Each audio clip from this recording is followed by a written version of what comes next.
Hello, welcome to software developers channel. आज हम इस वीडियो में एक न्यू टॉपिक डिस्कस करेंगे that is multi objective particle swarm optimisation algorithm. ये टॉपिक मुझे 3 सब्सक्राइबर्स ने सजेस्ट किया है। 2 सब्सक्राइबर्स ने मुझे मेल सेंड किया था और 1 सब्सक्राइबर ने मुझे 2 दिन पहले कमेंट किया था मेरी वीडियो पे। तो राहफ मुझे कमेंट कर रहे हैं, could you please make a video about multi objective PSO optimisation. तो मैंने इस टॉपिक पर कोड प्रिपेयर किया है और अगर आप कोई और न्यू टॉपिक पर वीडियो चाहते हैं, न्यू टॉपिक पर कोड चाहते हैं, तो आप मुझे वो टॉपिक कमेंट में सेंड कर सकते हैं, कमेंट में मेंशन कर सकते हैं। मैं जल्दी से जल्दी उस टॉपिक पर वीडियो बनाने की कोशिश करूंगी। और अगर आप मेरे चैनल पे न्यू है तो आप चैनल सब्सक्राइब कर सकते हैं। एंड अगर आपको कोई मेरे चैनल पे जो भी वीडियोस अवेलेबल हैं तो उनका अगर आपको कोड चाहिए या पीपीटी चाहिए तो आप मुझे मेल सेंड कर सकते हैं कि सेंड मी दिस कोड और सेंड मी दिस पीपीटी। अभी के लिए फिलहाल मैं पर्सनल जो भी वर्क है उस पर कोड प्रिपेयर नहीं कर रही हूँ। आप मुझे रैंडम टॉपिक सजेस्ट कर सकते हैं सिर्फ और सिर्फ कमेंट में। मेल में आप मुझे सिर्फ और सिर्फ अगर आपको कोड चाहिए तब आप मुझे मेल सेंड कर सकते हैं। तो वीडियो स्टार्ट करते हैं। सबसे पहले what is multi objective particle swarm optimisation. तो अगर आपने मेरी पीएसओ की वीडियो देखी है तो आपको पीएसओ का कॉन्सेप्ट तो क्लियर हो गया होगा। आपको पीएसओ में आई थिंक कोई भी समझने में कोई दिक्कत नहीं आएगी इसमें। बट अगर आप न्यू हैं और आपको पीएसओ के बारे में नहीं पता, मैं थोड़ा सा पीएसओ के बारे में एक्सप्लेन कर देती हूँ। देन फिर हम मल्टी ऑब्जेक्टिव पीएसओ एल्गोरिदम के बारे में पढ़ेंगे, क्योंकि मल्टी ऑब्जेक्टिव पीएसओ एल्गोरिदम क्या है, ये पार्ट है पीएसओ का, ये एडवांस वर्जन है पीएसओ का। ठीक है, तो पीएसओ समझना जरूरी है मल्टी ऑब्जेक्टिव को समझने से पहले। तो पीएसओ एल्गोरिदम क्या है? पार्टिकल स्वयं ऑप्टिमाइजेशन एल्गोरिदम में क्या होता है कि पार्टिकल का मतलब होता है कि अगर कोई भी आसमान में बर्ड्स उड़ रहे हैं या या फिर प्लेग्राउंड में बच्चे खेल रहे हैं, ठीक है, उन जो भी बच्चे हैं उनमें से अगर मैं एक बच्चा चूज करती हूँ, एक बच्चे को साइड में कर देती हूँ, तो वो क्या होगा, वो बच्चा क्या होगा, वो एक पार्टिकल होगा उन ग्रुप का, उस ग्रुप का पार्टिकल होगा, राइट। पार्टिकल स्वयं ऑप्टिमाइजेशन, स्वयं का मतलब क्या होता है, collection of a group. Okay, optimisation मतलब अगर कोई प्रॉब्लम आ रही है तो उसको उस प्रॉब्लम को सॉल्व करने के लिए मैं कौन सा एक बेस्ट से बेस्ट सॉल्यूशन में अप्लाई कर सकती हूँ उस प्रॉब्लम को, पर्टिकुलर प्रॉब्लम को सॉल्व करने के लिए। ओके, अब और अच्छे से समझते हैं, एक एग्जांपल देती हूँ मैं आपको, क्योंकि ये जो एल्गोरिदम है ये बनी ही बर्ड्स और फिश के एग्जांपल से है। ये एल्गोरिदम उन्हीं के एग्जांपल से बनी हुई है, तो हम उन्हीं से समझते हैं। फॉर एग्जाम्पल, अगर आपने देखा होगा आसमान में बर्ड्स उड़ती हैं तो आपने देखा होगा वो झुंड में ट्रैवल करती हैं, वो झुंड में आगे पीछे जाती हैं, कहीं भी आपने देखा होगा झुंड में बढ़ती हैं, ठीक है। तो उसमें क्या होता है कि जब बर्ड्स को भूख लगती है तो वो एक मतलब कि उनको परफेक्ट डेस्टिनेशन या लोकेशन नहीं पता होती है कि किस लोकेशन में उनको खाना मिल सकता है। बट उनके पास क्या होते हैं, सेंसर्स होते हैं। जैसे कि हम अगर ये जाने कि हमको अगर भूख लग रही है, हमको अगर डोमिनोज में कुछ पिज्जा खाना है, तो फिर हम ऑर्डर कर सकते हैं। हम मोबाइल का यूज कर सकते हैं। अगर हम घर मतलब कि हमारे घर के आसपास कहाँ पे हमको पिज्जा मिल सकता है तो हमको उसकी इन्फॉर्मेशन है, हम मोबाइल का यूज कर सकते हैं, बहुत सारे डिवाइसेस का यूज कर सकते हैं, राइट। बट बर्ड्स के पास ऐसे कोई डिवाइसेस नहीं होते हैं, तो बट उनके पास क्या होते हैं, सेंसर्स होते हैं। अगर उनको भूख लग रही है तो वो खाना ढूंढने के लिए क्या करते हैं, वो अपने सेंसर्स का यूज करते हैं और वो एक ऐसी लोकेशन की तरफ ट्रैवल करते हैं, लोकेशन की तरफ बढ़ते हैं कि अगर मैं इस लोकेशन की तरफ बढ़ता हूँ तो मुझे बेशक थोड़ी दूर ही सही, बेशक थोड़ी दूर डिस्टेंस तक मुझे खाना मिले, पर मुझे खाना मिलेगा। उनके पास ये सेंसर्स होते हैं। ओके, तो इसमें क्या होता है कि पीएसओ एल्गोरिदम में कोडिंग में यही होता है कि आइटरेशन में वर्क करती है। लाइक बर्ड्स अगर मतलब कि एक डायरेक्शन में ट्रेवल कर रही है, राइट, तो उन्होंने क्या किया, फर्स्ट उनकी जो उन्होंने डिस्टेंस है इतनी कवर की, ठीक है, तो सेकंड आइटरेशन में क्या होता है, वो अपनी डिस्टेंस को इंक्रीज करती हैं और वो आइटरेशन क्या होती है, उनकी इंक्रीज हो जाती है और वो थोड़ी सी रेंज इंक्रीज करती है। फिर सेकंड आइटरेशन, थर्ड आइटरेशन, जब वो अपनी डेस्टिनेशन तक पहुंच जाती हैं तब वो आइटरेशन कितनी भी चढ़े, कितनी भी आगे बढ़े, बट वैल्यू सेम रहेगी, क्योंकि उनकी मेन प्रॉब्लम क्या थी, मेन उनका एम क्या था, उनका एम ये था कि उनको खाने तक पहुंचना था। अब खाना से अगर अब उनको खाना मिल गया है, उनको फूड मिल गया, वो आगे कितना भी बढ़े कोई फर्क नहीं पड़ता, उनको मेन ऑब्जेक्टिव उनका क्या था, खाने तक पहुंचना।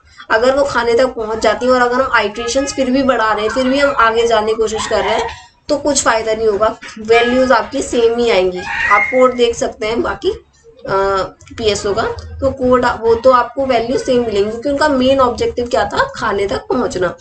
अब ये प्रॉब्लम आई कि अगर कि आपने यहाँ पे नोटिस किया होगा कि बर्ड्स का क्या ऑब्जेक्टिव था, खाना तक पहुंचना, खाने तक पहुंचना, ठीक है, उनका एक ही ऑब्जेक्टिव है।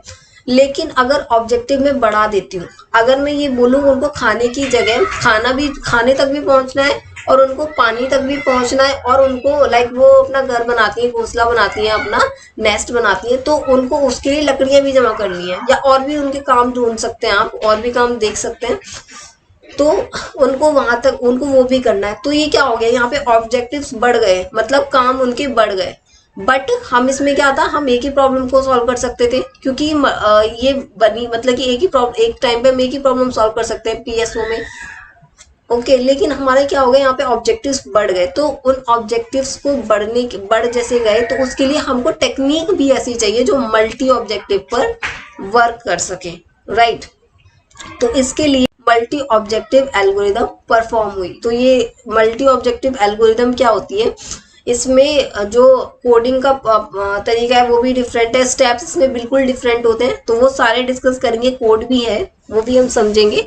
इसमें क्या होता है मल्टी ऑब्जेक्टिव, अगर मैं ये बोलूं कि इसमें क्या होता है कि इसमें सबसे पहले क्या होता है, अगर झुंड है, ठीक है, अगर बर्ड्स का ही झुंड में समझ लूँ, बर्ड्स के झुंड में क्या होता है, सबसे पहले ये क्या होता है, एक मेंबर को, रेपोजिटरी मेंबर को ये डिलीट कर देते हैं। अब वो डिलीट कैसे होते हैं, जैसे कि बर्ड्स हैं, वो झुंड में उड़ रहे हैं, उन बर्ड्स में से सबसे कम डिस्टेंस पे जो भी बर्ड्स होंगी, दो बर्ड्स में से सबसे कम डिस्टेंस पर जो भी बर्ड्स होंगी उनमें से एक बर्ड को वो डिलीट कर देते हैं।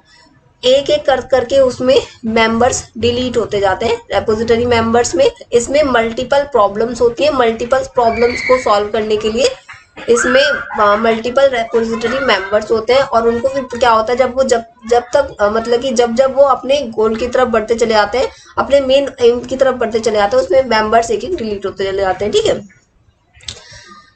तो ये तो था इसका मेन मतलब कि एक्सप्लेनेशन, थ्योरेटिकल समझ सकते हैं आप। बाकी अगर आपको और अच्छे से चाहिए तो फिर आप मुझे कमेंट में मेंशन कर सकते हैं, तो मैं और अच्छे से इसकी वीडियो बना दूंगी। अभी who propose multi objective PSO algorithm.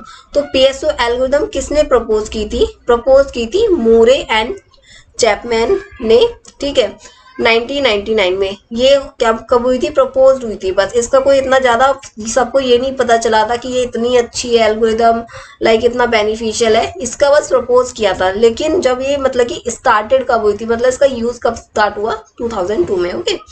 तो अब कोड को एक समझते हैं। इसमें मैंने डेटा सेट यूज नहीं किया हुआ है, ये मेनली कॉन्सेप्ट है, आपको मल्टी ऑब्जेक्टिव का कॉन्सेप्ट ही समझ में आना चाहिए।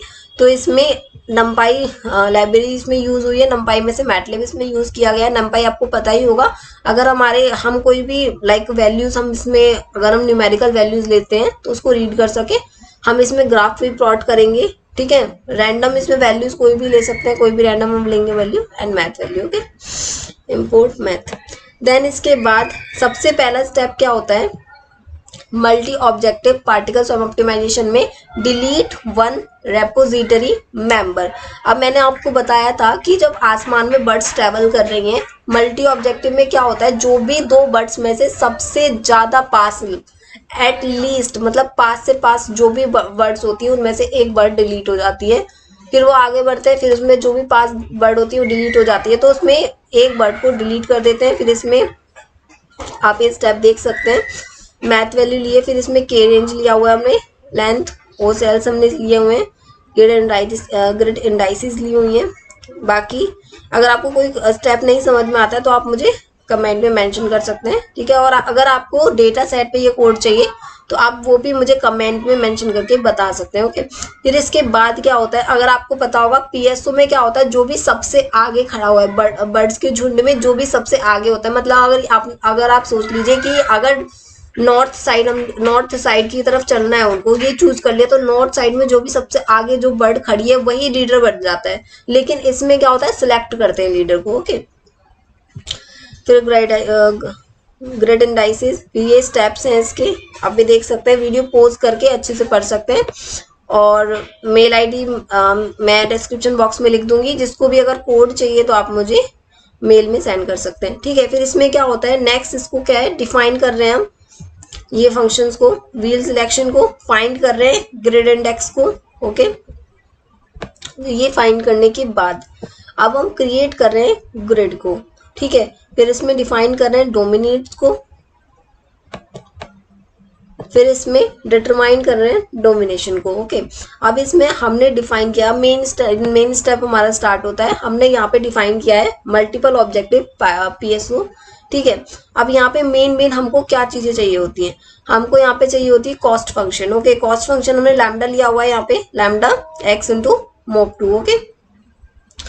हमने इसमें n वेरिएंस कितना लिया हुआ है, 5 लिया हुआ है। ये वैल्यूज आप इंक्रीज भी कर सकते हैं, कम भी कर सकते हैं, और आप ये वैल्यूज करके देखना ताकि आपको पता चले कि क्या क्या चेंजेस हमको मिल रहे हैं, क्योंकि हमने एज एन डेटा सेट नहीं लिया हुआ है, हमने अपनी ही वैल्यूज ली हुई है, तो आप इंक्रीज कम करके देख सकते हैं।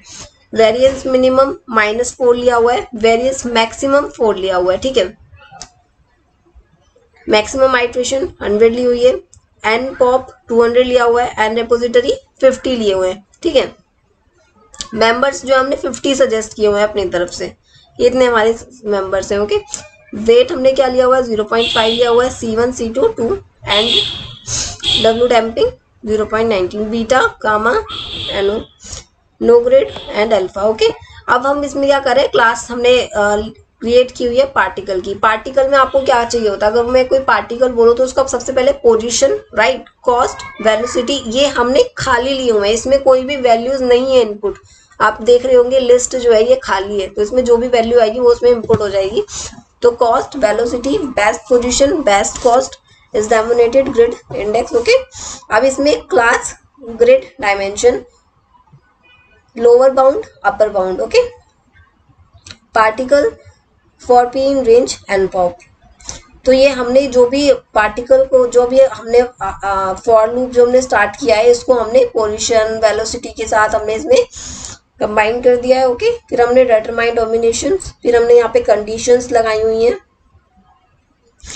कंडीशंस लगाने के बाद फिर हमने रिपोजिटरी प्लस पार्टिकल्स हमने लिया हुआ है, फिर हम प्लॉट कर रहे हैं CLF को। अब ये जो रिजल्ट्स हैं आप देख सकते हैं किस टाइप के आपके रिजल्ट्स आते हैं, ठीक है। तो ये आपके रिजल्ट्स हैं मल्टी ऑब्जेक्टिव PSO के। वीडियो पॉज करके देख सकते हैं, और अगर आप न्यू है मेरे चैनल पे तो आप चैनल सब्सक्राइब कर सकते हैं। और अगर कोई और टॉपिक पर आपको वीडियो चाहिए तो आप मुझे वो टॉपिक कमेंट में सजेस्ट कर सकते हैं, ठीक है। ये आपका रिजल्ट आता है मल्टी ऑब्जेक्टिव PSO का।